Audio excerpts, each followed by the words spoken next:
Bismillahirrahmanirrahim. Elhamdülillahi hamden kesiren tayyiben mübareken fi kema yuhibbu Rabbuna ve yarda. Allahümme salli ala Muhammedin ve ala ali Muhammedin kema sallaita ala İbrahim ve ala ali İbrahim inneke hamidun mecid. Ve barik ala Muhammedin ve ala ali Muhammedin kema barakta ala İbrahim fil alemine inneke hamidun mecid. Keçən dəfə qaldığımız mövzu dediğimiz kimi, yəni bu bir neçə mövzu yəni bir-birini tamamlayan mövzulardandır. Ondan əvvəlki mövzumuz əmr sahiblərinə itaətin vacib olması idi.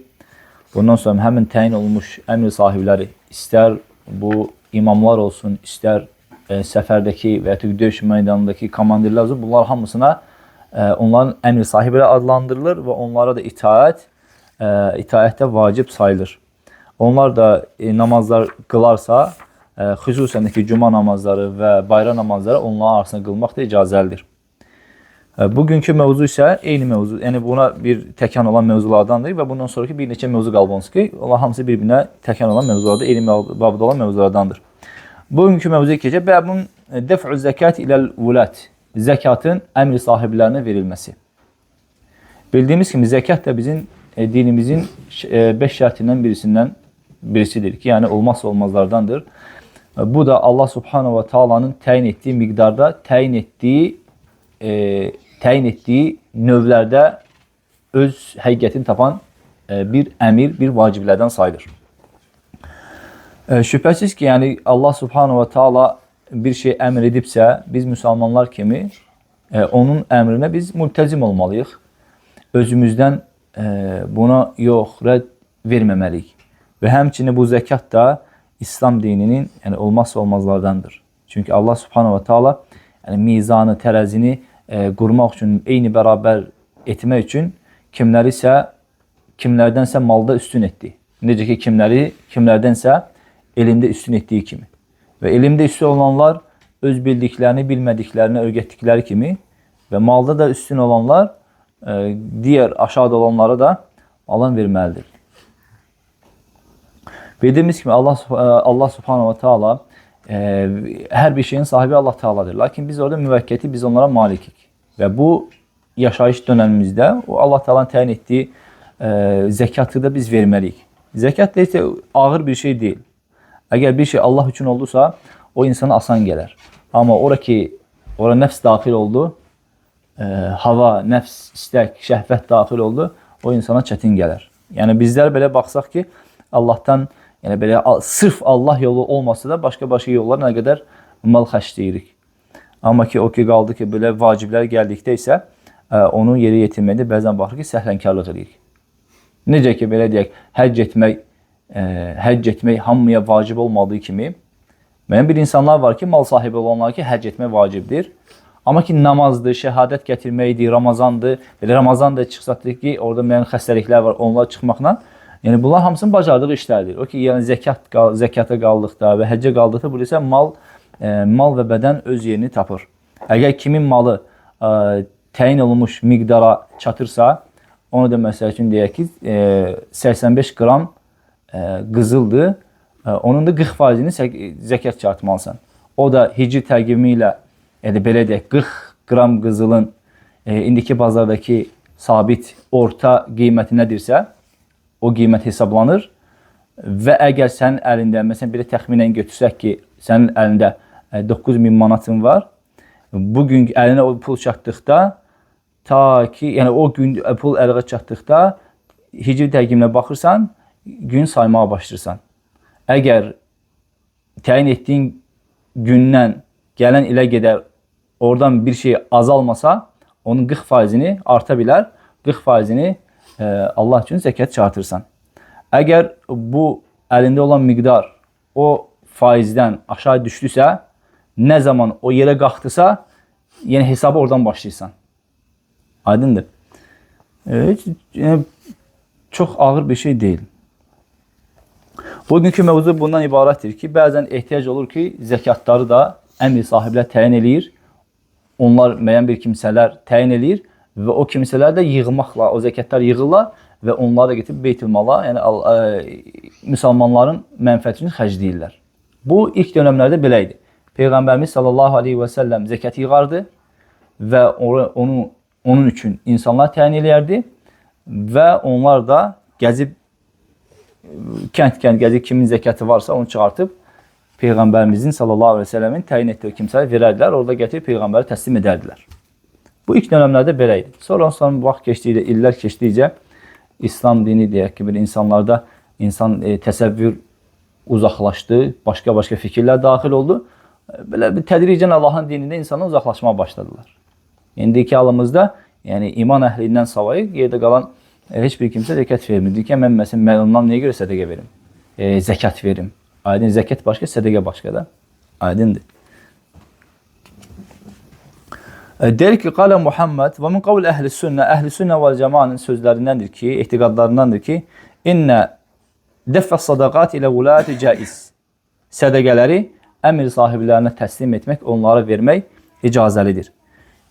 Çünki Allah subhanahu wa ta'ala inna Allah qad cələ zəkə iləyhim fi qavl. Allah subhanahu wa ta'ala əvvəlki oxuduğumuz ayədə dediyimiz kimi deyir ki, ən tuəddül əmanət ilə əhliyə. Sənə verilmiş əmanətləri öz sahiblərinə geri yəni çatdırasınız. Onlar da yəni sənə verilmiş o burada ayədə kimlər qəsd olunur? Əmir sahiblərinin zəkatları yığmaq üçün təyin etdiyi şəxslərə burada xitabən deyir ki, sizə təyin o əmanətləri, yəni o zəkat pullarını sahiblərinə, yəni vulat əmir sahiblərinə çatdırın deyə Allah Teala burada xitabən buyurdu.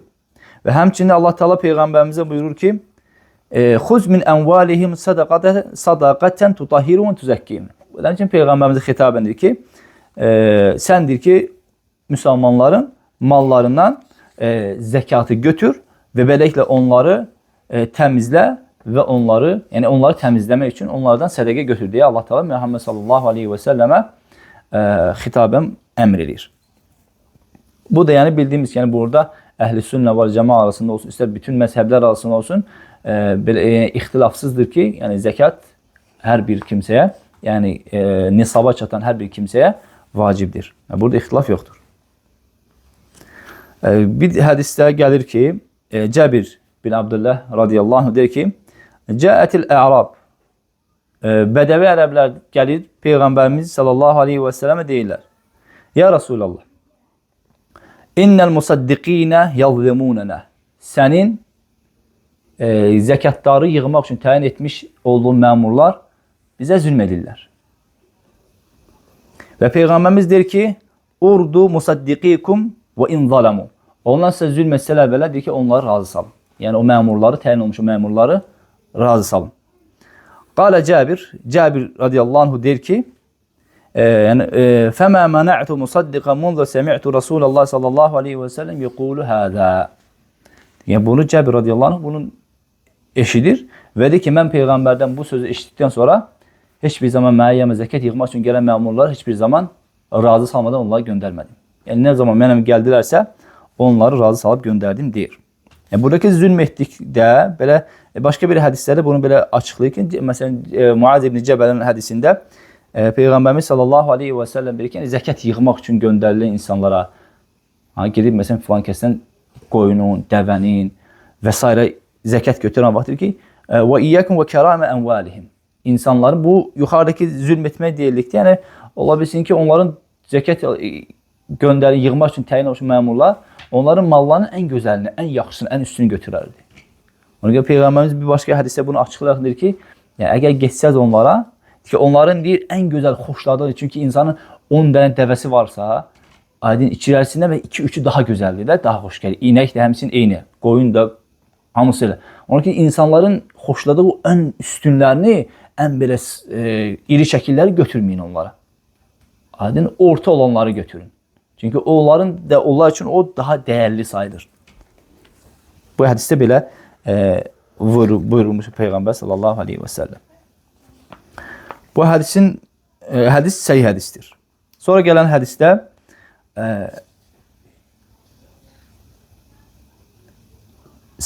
Ən-Suheyl ibn Əbi Salih rahimehullah deyir ki, Əbi Salih rahimehullah deyir ki, Ənəhu səələ Abdullah ibn Umar və Sa'd ibn Əbi Vaqqas və Əbə Sa'id el-Xudri aniz-zəkə.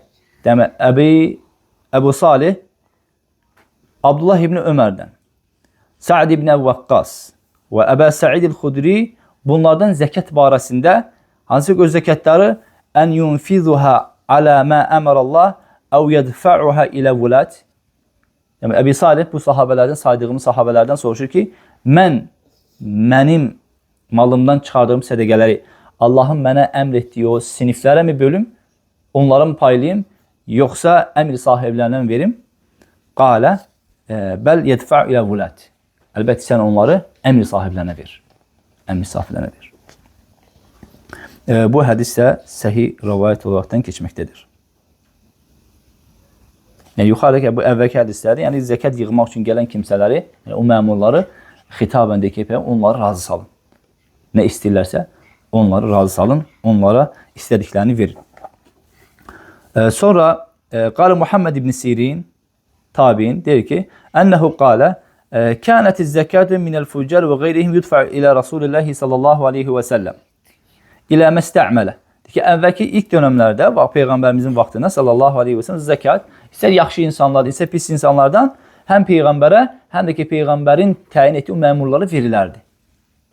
Gələrlə yığma, onları təslim edilərdi. Ondan sonra Peyğəmbər dünyadan köçdükdən sonra Əbu Bakirə verilərdi və onun da təyin etdiyi kimsələrə. Sonra Əbu Bakir dünyadan köçdükdən sonra Ömər radiyallahu anhu və onun da təyin etdiyi kimsələr verilərdi. Və həmçində ilə Osman radiyallahu anhu döneminde de böyleydi. Fələmmə kənə Muaviyə ba'dahu ki o ki Muaviyə radiyallahu anh geldi ve ondan sonra ixtələfən nəs. Ondan sonra gələn insanlarca ixtilaf başladı. Böyle qarışıqlıqlar başladı. Fəminhum men dəfa'aha və minhum men təsəddəqə biha. Bəzi insanlar artıq o zəkatları özləri, yəni Allah'tan təyin etdiyi kimi verməyə başladılar və bəziləri də əmr sahibinə verməyə tərk etdilər. Çünki ilk dönəmlərdə belə idi. Əmr sədəqələr, zəkatlar əmr sahiblərinə verilərdi, çatdırılardı. Aydındır. Başqa bir İbn Sirin'dən gələn başqa bir rivayət də var ki, qala kanatis sadaqatu tudfa ila Rasulullah sallallahu aleyhi və səlləm ilə ma amara biha və ilə Əbu Bəkr və ilə ma amara biha və ilə Ömər və ilə ma amara biha və ilə Osman və ilə ma amara biha hatta qutila Osman. Deyir ki, ilk dönəmlər zəkat Peyğəmbərə və onun təyin etdiyinə, Əbu Bəkir onun təyin etdiklərinə, Ömər radiyallahu anhu və sən Osman radiyallahu anhu onların təyin etdiklərinə görə bu ta Osman radiyallahu anhu dünyadan köçənə qədər belə davam etdi. Thumma ixtulifu. Osman radiyallahu anh dünyadan köçdükdən sonra artıq da ixtilaf başladı. Əmr sahiblərinə verək, yoxsa verməyək? Ümumiyyətlə ki, çıxartmaq mənasında ixtilaf yoxdur, çıxartırlar. Lakin əmr sahiblərinə vermirlər, başçılara vermirdilər. Yəni o Allah'ın təyin etmiş olduğu kimsələr verirlər də. Aydındır. فَمِنْهُمْ مَنْ اِخْتَارَ أَنْ يَقْسِمَهَا وَمِنْهُمْ مَنْ اِخْتَارَ أَنْ يَدْفَعِ لِلسُلْطَانِ.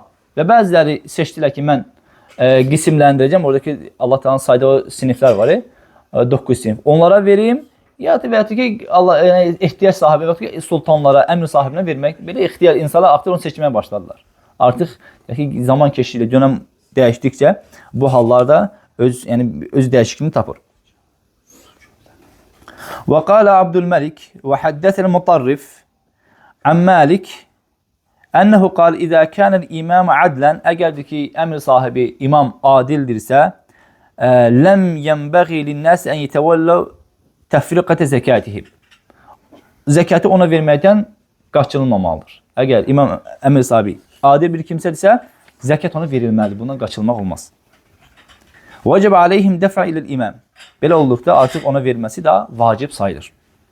Və qala Abdülməlik və idə kənə vulad ya'dilun fi sadaqat. Əgər əmir sahibləri sədaqələrdə ədalətli davranırlarsa, fəqad kənə Malik və əshabu və qeyri min əshabil ilm ya'muruna bi an tustahaqqa aleyhim.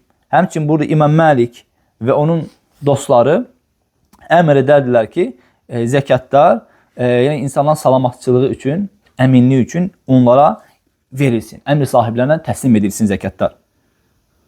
Əgər onlardan biz zülm görərlərsə, zülmləri özlərinə, əks halda, yəni özlərinin verdiyi sədəqə də Allah Teala onlardan qəbul edəcəkdir. Aydın. Bu Musannif Muhammed ibn Əbi Zəmənin gətirdiyi mövzu bundan ibarət edir ki, yəni əhl-i sünnə və cəmaada deyirlər ki, əgər zəkatın varsa, sən bunları yəni, əmr sahiblərinə vermə icazə verə bilərsən. Və versən də bu səndən icazəlidir. Aydın. Sonra burada bir bəhs var ki, qısadır bu da. Deyir ki, bəmun fi dəfə zəkat iləl vulat və ənəhə muciyyətun idə dəfə iləyhə. İdə talabuha. Əgər tələb olunsa, indiki zaman tələb olunsa ki, zəkat ümumilikdə xalqın mənfəəti üçün belə ki, tələb olunsa, bu zamanda onlara verilməsi də icazəlidir. Qala Şeyxülislam İbn Teymiyyə rahimehullahi teala, məzhəb əhl-i sünnətil mə'thuru anəs sahabə, sahabələrdən gəlmiş əhl-i sünnə və cəmanın rəyi budur ki, ənəhu yicziyu dəf'u zəkat iləl imamilləzi yəcuru fi qasmihə və icazuha ma'a axzihə bil ictihad əvl və kənə minəl bəbi la yecziyu sarfa fi qeyril masarif. Lakinnəl mə'thur anəs sahabəti əl-əmru bid-dəf'i zəkat iləyhim və bis-salati xalfəhum. Həmçindəki, yəni dediyimiz kimi, həmçinin bu sahabələrdən varid olmuş ki, zəkatları əmr sahibinə təyin olmuş, əmir sahiblərinə və onların təyin olmuş məmurlara verilməsi və həmçinin bu əmrlərdən birisi də, yəni onların arxasında namaz qılınması da əmr olunmuş məsələlərdən sayılır. Bunun da mövzumuz sona çatdı. Allah Teala bizə işin faydalardan etsin. Gələn dərsimizdə inşallah bəbun fil həcc və cihad ma'al vulat. Əmr sahiblərindən bərabər həcc etmək və cihad etmək. Bundan sonra iki mövzu qalır. Allah'ın izniyle mevzunun sona çeker. Ve sallallahu ala nebine Muhammed ve ala alihi ve sahbihi.